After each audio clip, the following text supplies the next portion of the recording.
चाली चाली एक ऐसा खेल जिसके जरिए हम इस दुनिया में भटक रही उन आत्माओं से संपर्क कर सकते हैं जो ना जाने कितने समय से अतृप्त इस दुनिया में भटक रही हैं। आज तक जो किसी न किसी कारण से अपनी मुक्ति का मार्ग नहीं खोज पाई हैं। कुछ लोग महज इसे एक आम खेल समझते हैं, लेकिन कुछ लोगों की जिंदगी इस खेल के चंगुल में फंसकर बर्बाद हो चुकी है।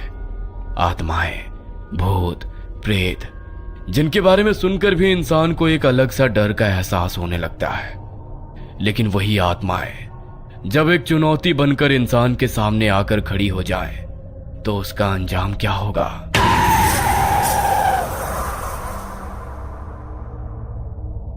पीटर, जॉर्ज, डेजी और रूबी चारों दोस्त अपनी कॉलेज की लाइब्रेरी में बैठे थे। तभी पीटर लाइब्रेरी के एक शेल्फ में हिस्ट्री की एक बुक ढूंढने लगा। तभी हिस्ट्री की एक बुक अचानक बुक शेल्फ से नीचे गिर गई। अरे वाह, इसे ही ढूंढ रहा था और ये खुद ही मेरे सामने आ गई। वरना इस लाइब्रेरी में तो किसी किताब को ढूंढना इतना मुश्किल है जितना नमक के पहाड़ में सुई। पीटर उस किताब को लेकर अपने दोस्तों के पास चला गया। वह पन्ने पलटते हुए उस किताब को पढ़ ही रहा था कि तभी उसे उस किताब के तीसरे पन्ने पर एक फोल्ड किया हुआ पेज रखा मिला।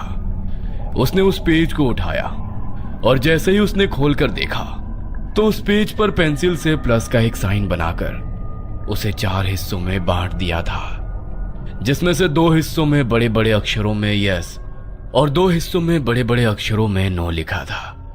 पीटर को उसे देखकर कुछ समझ नहीं आया, इसलिए उसने उस पन्ने को पलट दिया। लेकिन वो पन्ना पलटते हुए वो कागज हवा के कारण जॉर्ज के पैर पर गिर गया। जॉर्ज ने उस पेज को उठाया।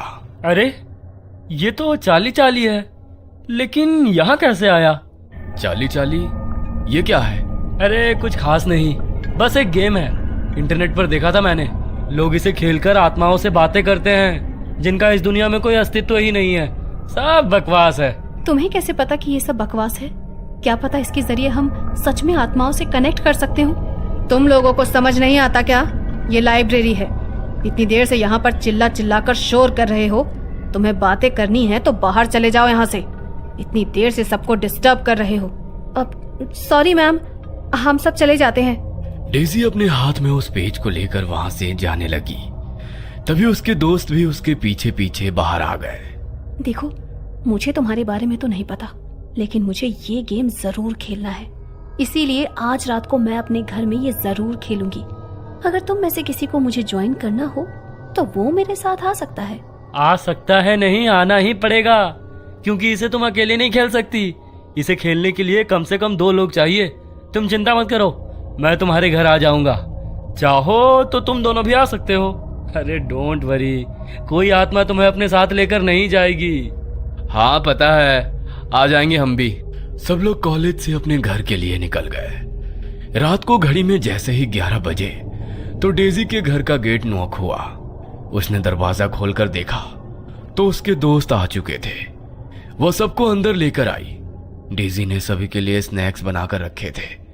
उन्होंने स्नैक्स खाए और जॉर्ज ने अपने बैग से उसी पेपर को निकाला।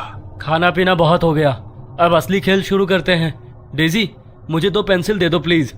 डेजी ने जॉर्ज को 2 पेंसिल लाकर दी और जॉर्ज ने उन्हें पेपर पर बने प्लस के साइन पर रख दिया।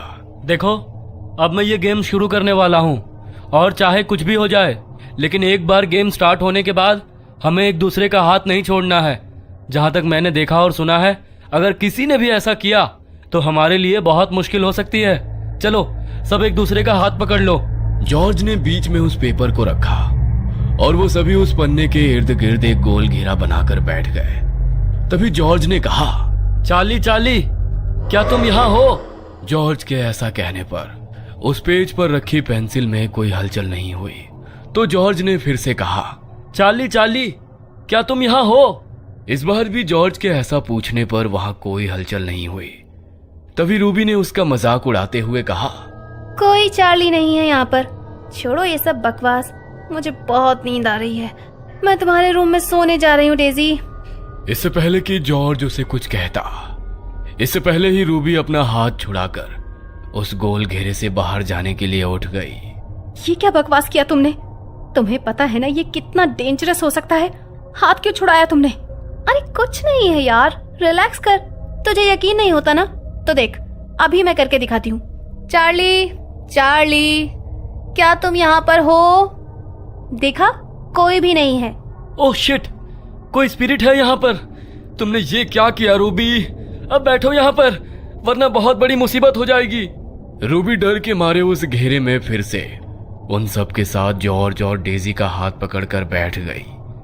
तभी डेजी ने पूछा, चार्ली, चार्ली, क्या तुम हमें सुन सकते हो? डेजी के ऐसा पूछते ही वो पेंसिल फिर से बड़ी ही तेजी से घूमती हुई यस के साइन पर जाकर रुक गई। क्या तुम हमसे कोई मदद चाहते हो? इस पर तो नो का साइन आ रहा है। इसे हमारी मदद नहीं चाहिए, तो हमें इसे गुड बाय कहकर गेम खत्म कर देना चाहिए। नहीं डेजी, हम ऐसा नहीं कर सकते। जब तक ये आत्मा खुद यहाँ से जाने का फैसला ना कर ले, तब तक हम इसे यहाँ से नहीं भेज सकते। जॉर्ज के इतना कहते ही अचानक पीटर बुरी तरह कांपने लगा। उसका शरीर अचानक ही किसी मुर्दा इंसान की तरह अकड़ने लगा। ये पीटर को क्या हो गया? ये क्या किया तुम लोगों ने? देखो, अगर मेरे पीटर को कुछ हुआ ना, तो मैं तुम दोनों को नहीं छोड़ूंगी।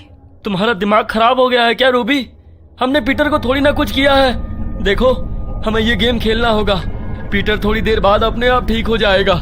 जॉर्ज ने जैसे ही ऐसा कहा, वैसे ही पीटर की आंखें बिल्कुल सफेद होकर ऊपर को हो गई और वो रूबी की ओर देखते हुए बेहद भयानक तरीके से हंसने लगा। रूबी, माय स्वीट हार्ट, देखो मैं आ गया। मुझे लगा तुम मुझे बहुत मिस कर रही होगी, इसलिए मैं तुमसे मिलने आ गया। अब तो तुम मुझसे मिलने मेरे पास नहीं आ सकती, लेकिन मैं तो तुम्हारे पास आ सकता हूँ। तुम नहीं, ये सच नहीं हो सकता। ये सब मेरा भ्रम है। तुम वापस नहीं आ सकते।